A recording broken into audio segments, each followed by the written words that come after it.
Good evening.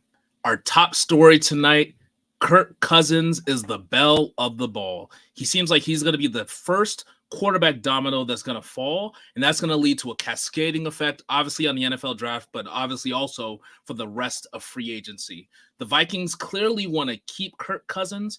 They've been trying to work out a deal, and there are some issues that we're going to talk about. But Kirk Cousins is being heavily pursued by some other teams, especially one down south in a relatively easy division that I'm going to note in a minute. There's also a lot of other quarterbacks that are starting to be courted. We're starting to get a lot of news that's coming out from the NFL Combine. The Combine happened this week. We obviously know all the news that happened with the rookies, but one thing that is really underrated is all of the agents that are getting together with the teams and the general managers are starting to have these discussions. So I have a massive slate of news that we're going to get to. We got to talk about that. We could touch on the Combine. And obviously there's a ton more in free agency that we're going to talk about all on today. Wow. All on Player Profiler today.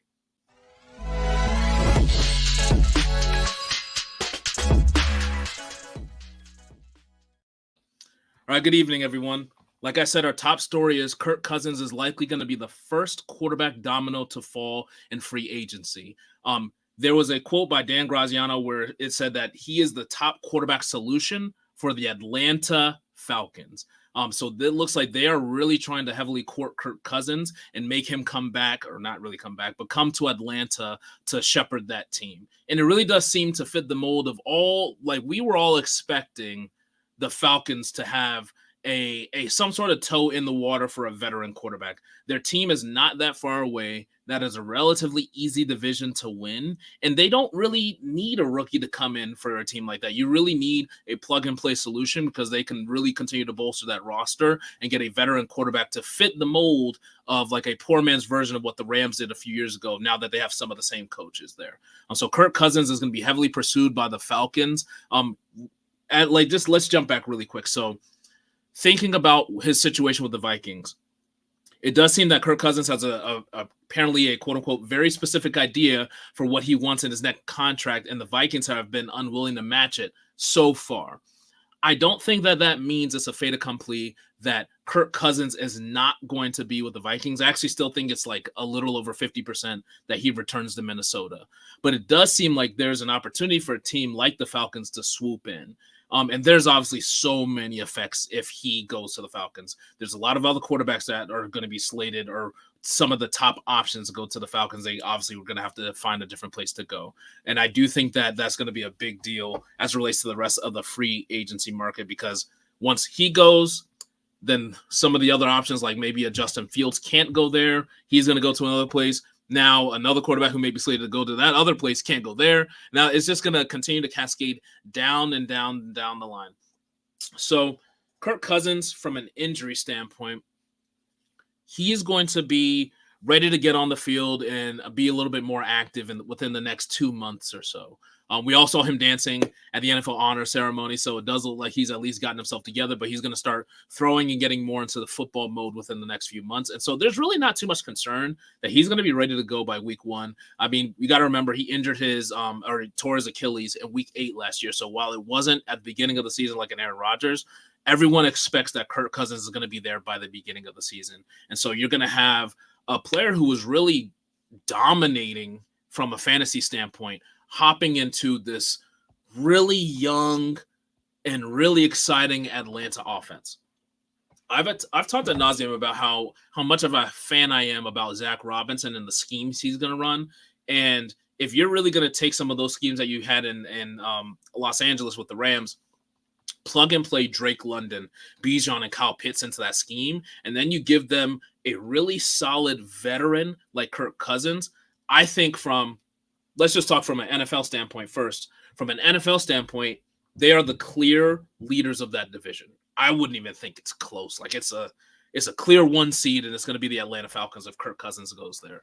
He has the ability to hit every level of the field with this team. He can hit the deep ball, which is really pivotal for a player like a Kyle Pitts, all the deep and intermediate stuff for Drake London, and obviously the check down is going to be there for Bijan. And I think they'll finally have a competent quarterback in this offense to shepherd this team down the field as long as that defense is continuing to play well, which I do think they're going to continue to build on what they did last year with Raheem Morris. So I actually think that Kirk Cousins to the Atlanta Falcons is a no-brainer, but it's all about if they're able to pry him away from Minnesota. I do still think it's highly likely that he returns to Minnesota. Now, thinking from a fantasy standpoint, there were stretches last year where Kirk Cousins was a quarterback one in most formats. He ended the season around like quarterback 7 points per game. So he was having an amazing season.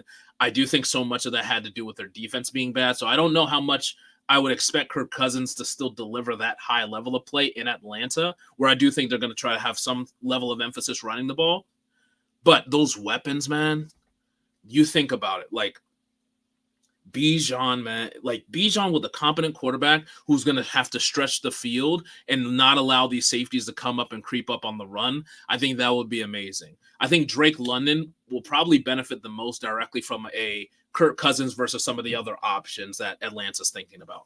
I think Kirk Cousins with his intermediate and deep passing capability is going to suit Drake London to a T, especially if you think about the offense which he's taking on, which will be similar to what the LA Rams ran last year.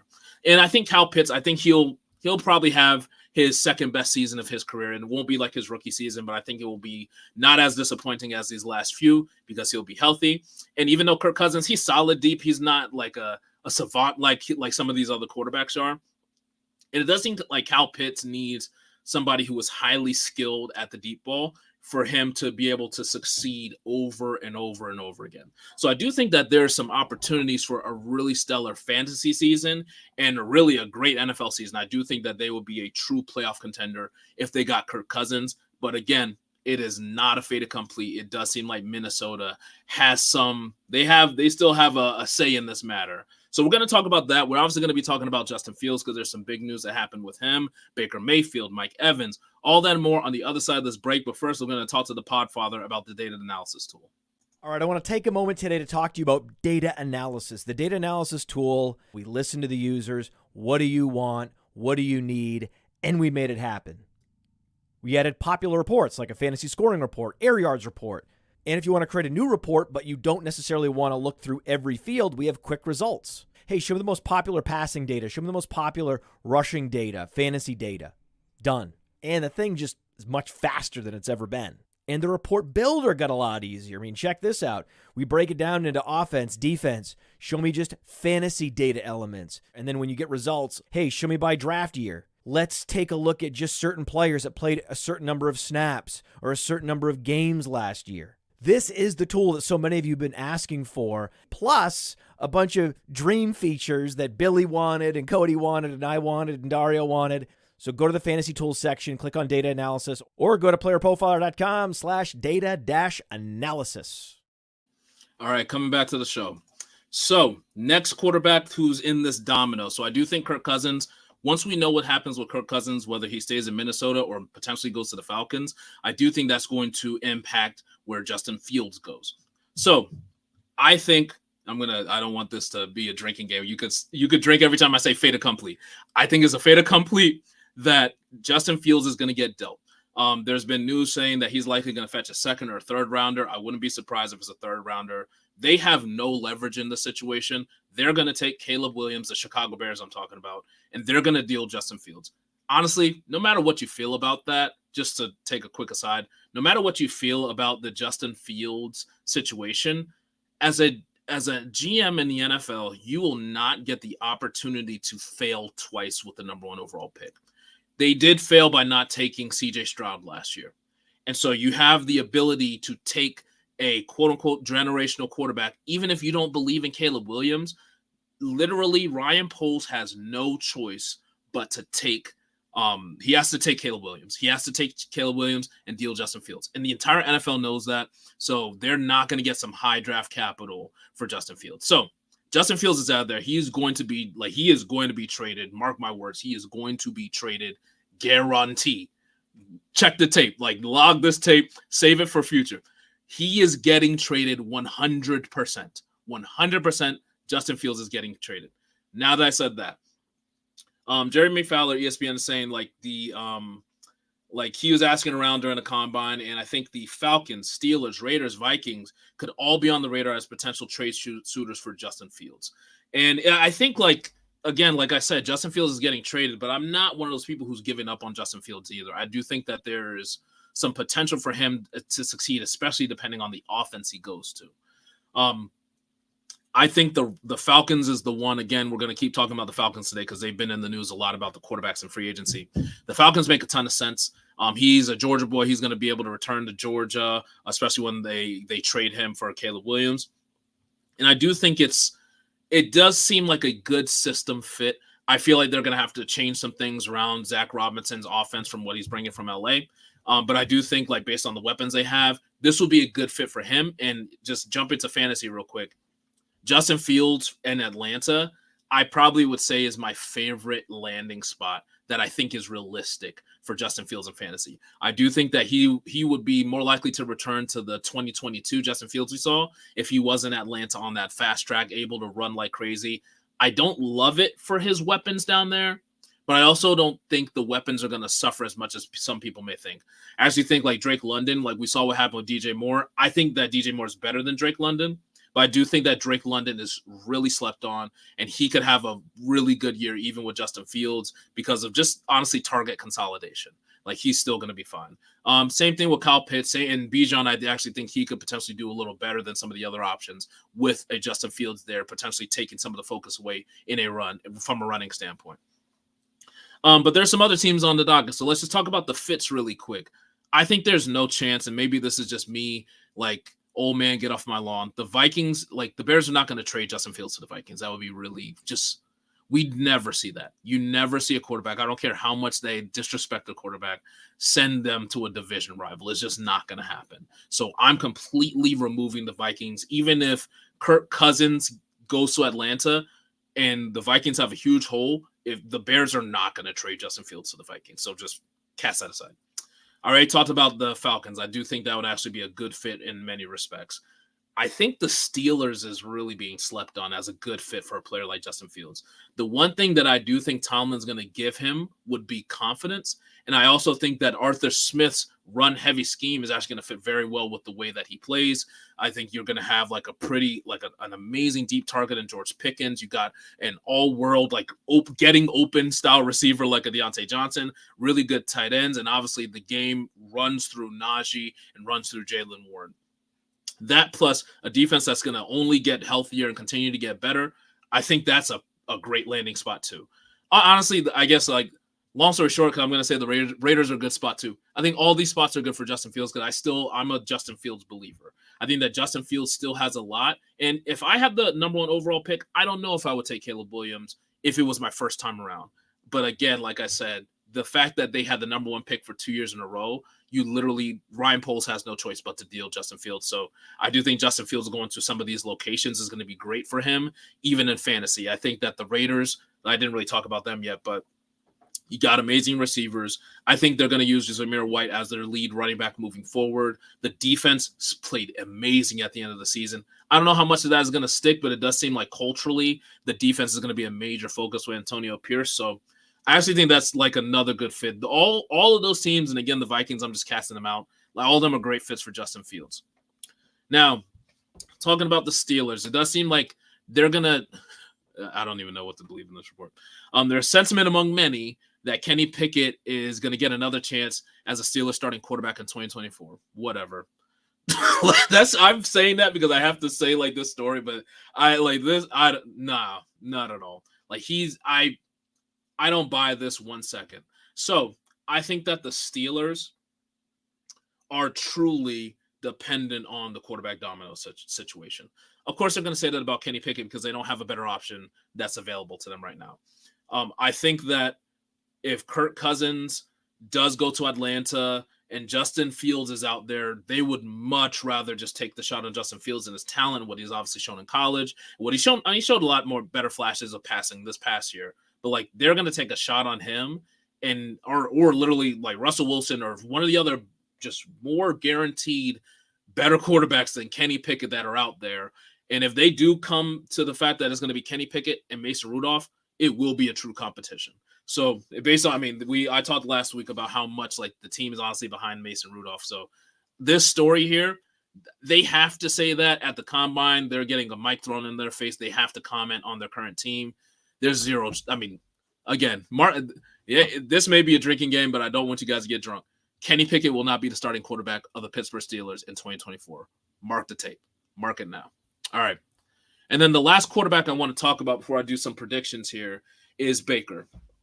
So it's going to be annoying. Another team that is just a dark horse now is the Atlanta Falcons.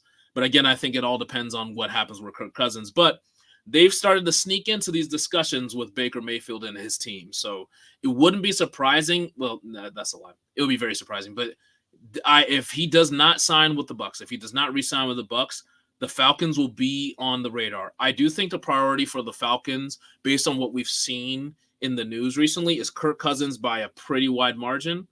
And then I actually think it's going to be Justin Fields, just based on they don't have to pay him immediately. They honestly are not going to have to trade their number 8 overall pick, and they could still get some really good depth. And so I do think Justin Fields would be the next tier on that. And then I think Baker Mayfield would be after that. They wouldn't have to trade for him, so the interdivisional thing wouldn't matter too much. And obviously, you get to take Baker from a division rival. I just think that they probably bet on Kirk Cousins more as a sure thing, and then Justin Fields with the upside that is unknown over Baker. But he would probably be like third on that priority list. And then after that, after Kirk, Fields, Baker, I think they're going to try to go for a quarterback in the draft if they fail on all 3 attempts. But I honestly think that the Falcons are going to land one of those guys. Okay. So now, if I had the pick, I'm gonna do 2 things. So there's a few, like the big key landing spots for free agents for quarterbacks this year are the Vikings, Falcons, Bucs, Steelers, Raiders. Those are kind of the ones I'm thinking about. This is what I think is going to happen, and then after this, I'm going to show you what I hope happened, because it's very different from what I think is going to happen. I think what's going to happen is very boring. I think Kirk Cousins is going to re-sign with the Vikings. I think the Falcons are going to get Justin Fields, which I actually love that. I think the Bucs are going to re-sign Baker. I think that's probably like 75% or higher. I don't love it if he doesn't have Mike Evans, but we'll talk about that in a minute. Steelers, I think, is going to be the Kenny Pickett or Mason Rudolph show, because I don't know if they're going to get Russell Wilson. But I do think that they're going to make an attempt to get somebody else and probably just fail at it. And then I think the Raiders are probably going to go with a rookie. I wouldn't be surprised if the Raiders go with like a Bo Nix in round 2. Even though I know a lot of people want to throw him in the first round. I just think that there's too many linemen, too many edge rushers, too many wide receivers that are just going to push some of these guys out of the first round that you really don't like. Unless you're taking these guys within the top 15, there's no reason to take your quarterback that late. Well, I mean, there's a reason to do it, but you just don't see a lot of teams do that anymore. You don't see teams taking quarterbacks in like the 28s and the 30s and stuff like that. So I do think that the Raiders getting Bo Nix in round 2 is really reasonable. Now, what I hope will happen, very different. So what I hope happens is I really want to see, and this is me, like, this is my selfish fantasy brain speaking. Falcons with Kirk Cousins, I want to see that so bad, because I'm just sick of seeing these talented weapons be wasted. And maybe we'll finally get an answer. Like, maybe these guys are not that amazing, but I think they are. I think Drake London is a dog. I think Kyle Pitts is a dog. And obviously I think Bijan is a dog. And if you put a Kirk Cousins in that offense, you're going to get the max that you could expect out of those fantasy assets. Again, you may not get the same out of Kirk Cousins that we saw at the beginning of last year, but you're going to get the max out of those guys, because that team, unless they continue to like bring in other free agents that are high priced or draft at a really high level some other skill players, it's a very consolidated offense between those 3 players, and I really am interested to see what happens if Kirk Cousins goes there. So Kirk Cousins to the Falcons is what I hope. For the Steelers, I'd love to see if he doesn't go to the Falcons, because what I think and what I hope are kind of similar there. I think I'd love Fields to go to the Falcons, but if he didn't go there, I'd love for him to go to the Steelers. I think that Mike Tomlin, like I said, will really boost up his confidence, because I do think it's going to be dragging based on him getting traded for another quarterback. I think that would be a great fit, especially with that Arthur Smith scheme where he's going to just be running like crazy. And we would see a pretty good fantasy year from him there. For the Vikings, this is where I want to just see some young blood if they don't keep Kirk Cousins. I think obviously, like, if you keep Kirk Cousins, that's the best bet for those offensive players. But Michael Penix, man, he may have put himself in the first round again with his performance at the Combine. He was like dealing. He was dealing strong. But if there was any possibility for them to sneak late into the first round, like I was just saying, or figure out another way to get him, he has the tools to just like go immediately with that offense. Like, he can get the ball to anyone in that offense. His arm strength is crazy. Like he is, that would be amazing if we could see Michael Penix in an offense. Now the Raiders, I would love this, and they would have to trade up to do it. If they went and got Jaden Daniels, that would be amazing to me. I feel like he really fits that team. He fits that mentality. To me, I've been telling people, closest thing to like a vet you're going to get in this draft right now, with all the experience, his accuracy, the way that he carries himself. Like he is a plug and play guy to me. All it is for me is like him staying healthy because of his thin frame. But if he can stay healthy and he's going to be part of the running game with that offense, I think the Raiders, that is amazing to me in Las Vegas. I love that. And then the Buccaneers, I just think like what I hope is going to happen is like I think they're going to just keep Baker. I think he's probably the best bet for that offense. And hopefully for Baker, they keep Mike Evans. All right, so that kind of leads me to the next story. So Mike Evans, we heard this week that, or actually we heard last week, there was a opportunity for him to potentially resign, but it just seems like that just keeps getting further and further and further and further away. Dan Rossini was reporting that he plans to hit free agency for the first time in his career, and he's kind of excited about it. And then his agent came out and said he wants to play with an elite quarterback and an offense that will showcase him. And so I think like we have to obviously like take it with a grain of salt. There's still an opportunity that he could re-sign with the Tampa Bay Buccaneers. And again, I do think that Baker Mayfield, his fantasy value and his NFL play this year will be directly dependent on Mike Evans based on how well he was winning with Mike Evans versus not. And I mean winning down the field. I do think that is a major part of the game. I love Trey Palmer. I do think he could fill some of that deep ball void, but he's not Mike Evans, at least right now. So I do think Baker may take a slight step back if Mike Evans were to leave. But let's just play around. Let's see where Mike Evans could go that kind of checks all the boxes he was saying. So he wants to play with an elite quarterback. And he wants an offense that will showcase him. I'm assuming he obviously wants to win. That wasn't mentioned, but I'm assuming that's part of the criteria. I'm going to go I'm not going to go in order, but I'm going to end with the one I think is most likely last. 49ers. I think the team is obviously ready to win. They were just in the Super Bowl. There's a good chance that they lose Brandon Ayuk, and I do think I love Brandon Ayuk. I wouldn't even say this is really an upgrade, but this is as close to a 1-for-1 replacement as you're gonna get. You could side with Mike Evans, but I do think it is dangerously close between those two guys. And obviously, like Ayuk is younger, so you probably want to side with him. But the thing is, though, this offense will not showcase him. He will not have consistent targets like that. And I think Brock Purdy is a top 12 plus quarterback. He's in the top 12 to 10. But I think there's a lot of mixed opinion clearly about whether he's elite or not. And so I could see that not being one of his favorite targets, even though good team who could have a chance to win at any time. Now, this next team.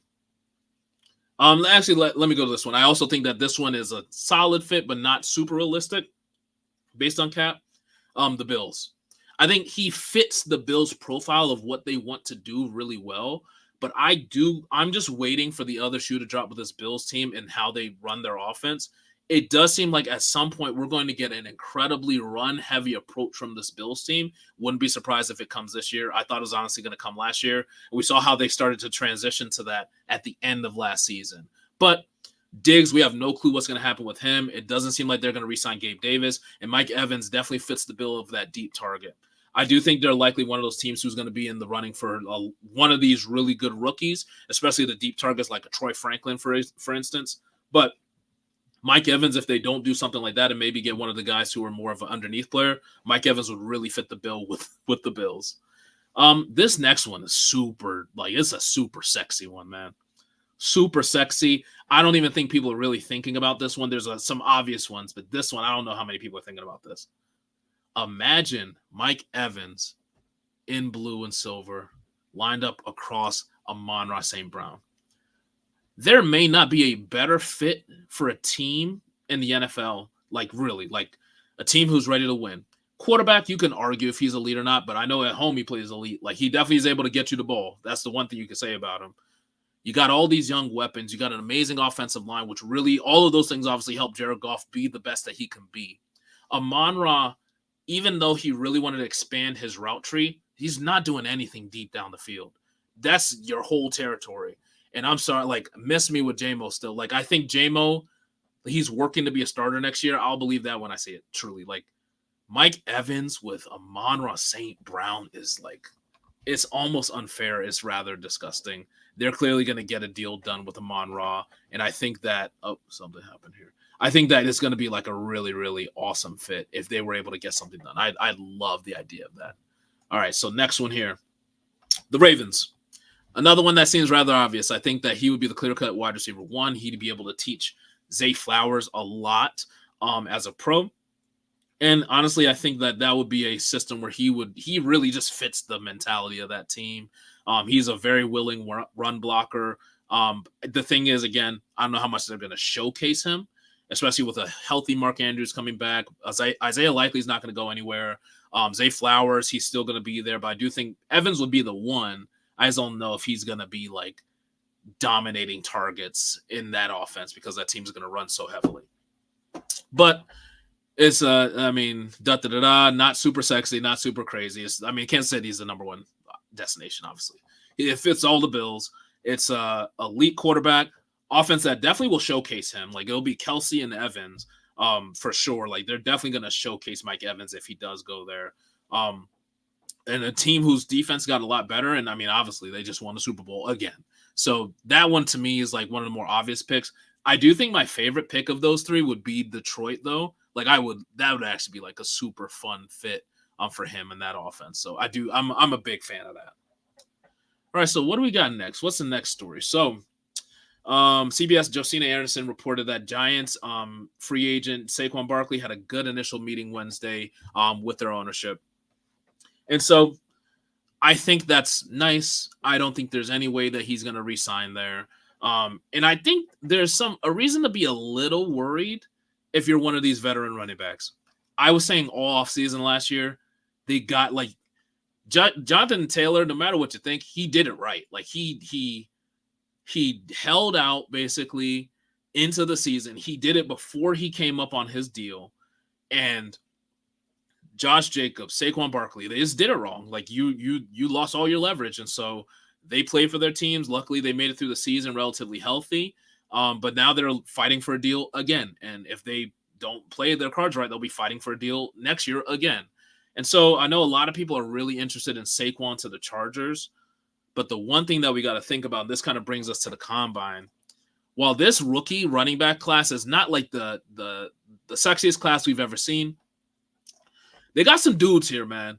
And so I do think that there's a possibility like running backs like Eckler, Henry, Jacobs, Barkley, they may be sitting and just waiting through the draft before they get signed. Like we saw these deals waiting so long to get done into last season that I think like teams have devalued this position so significantly, and how well these guys looked yesterday. Not that that's everything, but like this is an underrated running back class. I think there's a world where these guys may not get deals immediately. Like everyone's saying Saquon to the Chargers.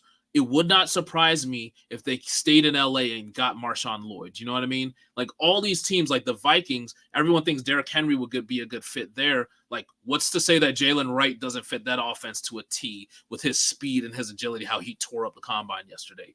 Like we have Benson, who just his physicality and size is not Derrick Henry, but these are young players who could come in and ball out immediately, like we've seen in fantasy for years to come. So I do think that there's a world where these guys, like these veteran running backs, may have to sit for a little bit and kind of see how the landscape plays out, especially after the draft. Like I talked about Benson, he went crazy with the 4.3. Jalen Wright also with the 4.3 seems to have the best athletic traits overall in the class. Jonathan Brooks, some people say he's the best running back coming off the ACL tear. He's going to be ready by training camp. Like there's so many guys available that it wouldn't surprise me if we're really sleeping on this class and these spots that they may take and kick these old running backs, not out of the league, but they may be waiting for a while, maybe into the summer to get a deal if certain things work out, or maybe waiting for injury. So you got to keep an eye on that if you're owning Saquon, Derrick Henry, Jacobs, Eckler, in any sort of dynasty league. All right. So I only have like 2 more stories or so to go. This next one here, it looks like there's some discussions about an 18-game season. So Mike Florio said there's a lingering sense that the NFL still wants to get to 18 regular season games. And that's super interesting. But the one thing is this not going to happen soon. So it does seem like if this is going to happen, it's going to happen at the next collective bargaining agreement. And this current agreement doesn't end until 2030. So this is not going to happen anytime soon. But it does seem like it is going to be happening when the deal is up. Like it does seem like teams are already preparing for that. I believe it was like the Browns GM and a few other teams. They're proposing like delaying the trade deadline already in preparation for an 18-game season where they're going to add another game. And so the season will be 19 weeks now instead of 18 weeks, including the bye. I think that's great. I think anybody listening to the show thinks that's great. More opportunities to bet, more opportunities for fantasy, more daily fantasy lineups, more daily fantasy sweats, and all that good stuff. I think this is going to happen, but again, hold your horses. It's probably not going to happen until 2030, so I just want to let you guys know that. And then the last thing I'm going to end on, if you guys wanted, and I probably should have told you this at the beginning because you watched the whole show, if you want a breakdown of the NFL Combine, our guys are doing this the entire week. And then also Matt Babich, who did this show yesterday, he did a really good breakdown of 5 winners, 5 losers. So make sure you guys go check that out. He's awesome. But I want to double tap this receiver class. It's amazing. It is going to be one of the best we've seen in years. And there's even, like, honestly, I don't expect any of the top guys to bust, but even if they did, there's so much depth at this position this year. It is nuts. Like, I just want to talk about just some of the stars. Like Marvin Harrison, obviously, he didn't even show up to the combine. Malik Neighbors didn't participate in anything. They're still going 1 and 2. I think that's rather clear. Because of what Worthy did, getting the record for the 40-yard dash, he's a wide receiver from Texas, and he's also likely a first-round pick. We really slept on the fact that Brian Thomas from LSU, had the second fastest 40 time in the entire combine this past week, but he is 6'3". Like, he is 6'3", 200 pounds. I think he solidly moved himself into the middle of the first round. And I think there was something that he's saying, like, he had the best RAS score, which takes in all these agility metrics and puts them into a number. He may have had the best RAS score in LSU receiver history.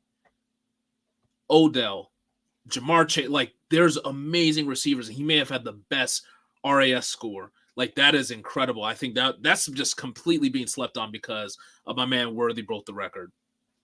Also, Adonai Mitchell, the other guy, like, these guys were just really they were overlooked just because of what Worthy did, which was incredible, obviously. But 6'2", 205, kind of came in a little shorter than people thought. But Adonai Mitchell, like, he looked incredible in the drills. The 40 was nuts that he ran that fast.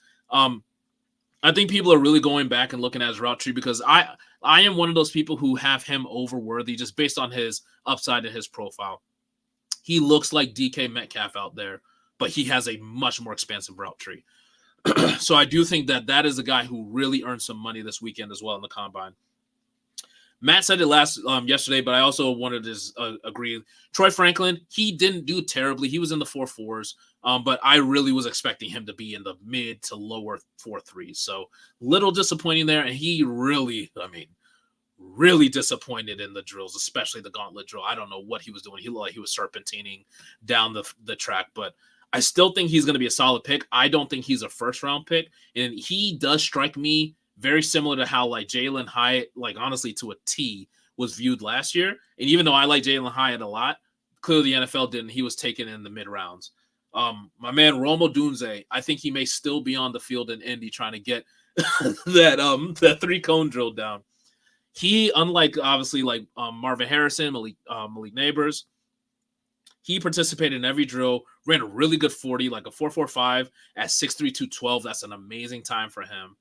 But he was staying on the field literally multiple times, like, trying to get this 3-cone drill down. He was the last player on the field, and there were scouts out there, and they were very impressed with the fact that he just wanted to finish this drill and get the time that he wanted. He had a good time at it, but he just wanted to stick to it and finally get the time that he deserved. So I do think that that's going to boost up his stock in a lot of people's heads. And that for me, even though this doesn't really mean anything, that does feel like something that would matter to, like, a Jim Harbaugh. Maybe the Chargers want to take him in the first round. Talked about Mitchell already. Keon Coleman, Really disappointed in the 40. So he ran a 4.61. But the thing with him is he probably the best gauntlet drill of the entire draft this weekend. He killed the hell out of that. They kept showing his gauntlet with Puka's, and it looked really similar. He hit the top speed, getting over 20 miles per hour running the gauntlet drill. And so really, this is one of those things where you got to be careful to not drop a player whose game speed looks there, who clearly shows his football skills are there, but just didn't hit a top 40 time. You don't want to really throw the baby out with the bathwater. Maybe he just had a bad 40 time. I'm expecting him to probably still have a better one at his pro day. But even still, you see the tape, you see him in the live drills, that's what really matters to me. So people are going to freak out about that. And if I'm a team like the Colts who could swoop in the second round and get him, I'm going to throw him on the other side of Michael Pittman for sure. All right, and I didn't even get to talk about Lab McConkey, killed it, 4.39. Worthy, obviously, he broke the combine record. Leggett just looks like a running back. It's kind of lazy comp, but very similar to Debo coming out of South Carolina. Built like a running back, ran a 4.3 as well. His RAS score was crazy. There's so much value in this wide receiver class that I do think that some other positions, potentially like quarterback, may be getting bumped to the second round, and we may see 6 to 7 wide receivers be taken in the first round of the NFL draft. So I do think it's a really exciting time. You guys want to make sure that you are tapped into Player Profiler today and all the other shows that we have on Player Profiler Player Profiler News on YouTube, as well as the Player Profiler YouTube channel. We're on every social media, so make sure you guys tap in. But yeah, I'm going to keep on looking for all the news and make sure I get that to you guys on Sunday nights. We're going to have a lot more things coming up as free agency gets here, as we get into pro days, and as we keep inching closer and closer to the draft. It's going to be a really fun time for us to be adjusting our dynasty rosters and preparing for redraft leagues next year. So take care. I'm messing up on the outro. Take care, guys, and have a good weekend. From the Podfather to you, I deeply appreciate you tuning in. And many ask, what can I do? What can I do to help support the hosts, the research they do, the production costs? Go to playerprofiler.com, Dynasty Deluxe, World Famous Draft Kit, Rankings, DFS Dominator, and of course, data analysis. Subscribe to any one of those, and you support all of us and take Player Profiler to the moon.